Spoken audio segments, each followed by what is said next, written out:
Narito na ang PTV Balita Ngayon. Nakatakdang makipagpulong ang Department of Human Settlements and Urban Development sa private developers para paghandaan ang posibleng epekto ng tensyon sa Middle East sa sektor ng pabahay sa bansa. Ayon kay DSUD Secretary Jose Ramon Aliling, layo ng kanilang payapagpulong na mapatatag ang pagpapatupad ng housing program ng pamahalaan, kabilang ang pambansang pabahay para sa mga Pilipino program sa gitna ng nangyayaring krisis sa gitnang silangan. Dagdag pa ng kalihim, mahalagang mabalanse ang pagtugon sa mga alalahanin ng developer at proteksyon ng home buyer. Alinsunod na rin sa direktiba ni Pangulong Ferdinand R. Marcos Jr. Sa ngayon, ilan sa mga inimbitahan ng kagawaran para sa dialogo ay ang grupo ng mga developer sa Subdivision and Housing Developers Association Incorporated, Organization of Socialized and Economic Housing Developers of the Philippines at Chamber of Real Estate and Builders Association. Magandang balita para sa mga residente sa Quezon City. Pwede nang magpakonsulta at magpa-lab test ng libre ang mga miyembro at pensioner ng Social Security System sa SSS Diliman Branch. Ito ay para sa pamamagitan ng PhilHealth Yakap kung saan makakuha ng mga benepisyaryo ng libreng konsultasyon, 13 laboratory test at hanggang 75 gamot sa pambansang butika. Ayon kay SSS President Robert Joseph De Claro, inilalapit nila sa publiko ang serbisyong pangkalusugan alinsunod sa direktiba ni Pangulong Ferdinand R. Marcos Jr. Samantala, bukas din ang serbisyo sa lahat ng rehistradong miyembro ng PhilHealth at maaari ring magparehistro sa mismong lugar para sa mga nais mabinipisyuhan ng programa.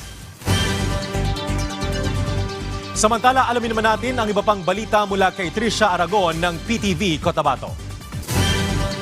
Assalamualaikum, mapya mapita, magandang araw. Narito na ang PTV Balitang Cotabato.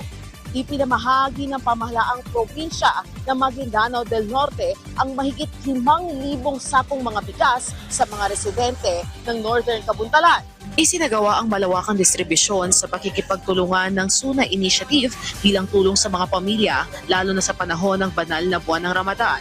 Ayon sa mga ulat, ang mga sako ng bigas ay ipinamigay bilang hadiah o regalo sa mga residente ng nasabing bayan.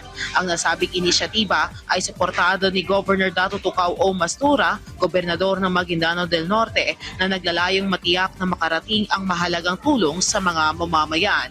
Layunin din ng programa na palakasin ang seguridad sa pagkain at mas mapalapit ang mga serbisyong pamahalaan sa bawat pamilya sa komunidad. Samantala sa iba pang balita, halos 11 milyong piso ang naitalang kita sa Ramadan Trade Fair sa Bangsamoro Autonomous Region in Muslim Mindanao o PARM. Mahigit isang linggo bago ang pagtatapos ng banal na buwan ng Ramadan, patuloy na dinarayo at sumisigla ang Ramadan Trade Fair sa Bangsamoro Autonomous Region in Muslim Mindanao o BARM. Ayon sa pinakahuling tala ng Ministry of Trade, Investment and Tourism BARM, umaabot na sa halos 11 milyong piso ang kinita ng mga negosyante sa nasabing trade fair. Matatanda ang umaabot sa 60 micro, small and medium enterprises o MSME ang lumahok sa trade fair. Karamihan sa mga itinatampok sa nasabing aktibidad ay local, Muslim at halal foods at delicacies na lalong dinarayo ng mga mamimili sa panahon ng Ramadan. At yan ang balita ngayon dito sa Cotabato. Ako si Trisha Aragon, sukran at magandang araw. Maraming salamat, Trisha Aragon. At yan ang mga balita sa oras nito. Para sa iba pang updates, i-follow at i-like kami sa aming social media sites sa @PTVPH. Ako si Bernard Ferrer para sa Pambansang TV sa Bagong Pilipinas.